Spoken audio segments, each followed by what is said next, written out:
Namaku Mawar. Aku tinggal di kota dingin Takengon.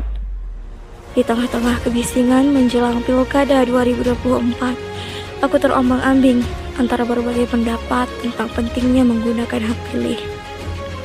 Setiap sudut pandang membingungkan pikiranku. Ada yang mengatakan golput merupakan bentuk protes yang efektif. Sementara yang lain menegaskan bahwa tidak memilih dapat merugikan bangsa. Lagi-lagi politik. Melihat janji-janji politik yang terkadang hanya menjadi angin lalu, sempat terbesit di benakku. Mengapa aku harus membuang-buang waktu dan tenagaku untuk memilih? Tidak ada yang mendengarkan kami. Hanya berjanji saat kampanye saja.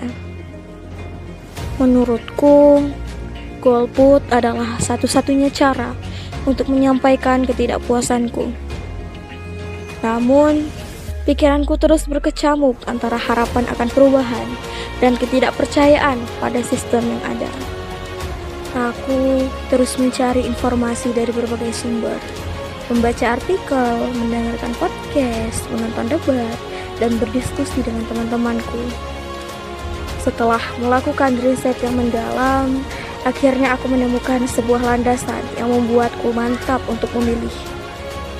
Aku memahami bahwa memilih adalah tanggung jawab warga negara yang harus diemban dengan serius.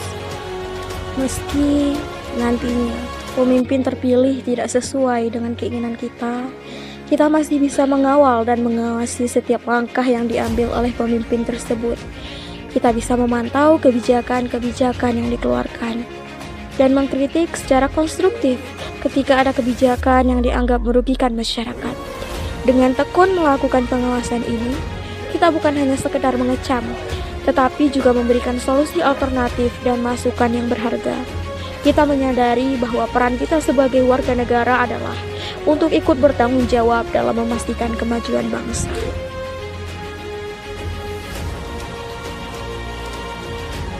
Kebijakan pemerintah juga berdampak kepada petani seperti kami. Milih untuk masa depan anak-anak kami, jangan biarkan suara kami terdiam. Suaramu adalah masa depan Aceh, jangan biarkan orang lain menentukan masa depanmu. Pilihlah dengan bijak. Dengan menentukan pilihan dan menggunakan hak suara, maka artinya kita turut berkontribusi dalam memilih pemimpin yang akan mengurus dan membawa arah perkembangan masa depan bangsa. Hal itu menjadi wujud tanggung jawab kita sebagai warga negara yang memiliki kedaulatan. Satu suara sangat berharga, jadi jangan golput.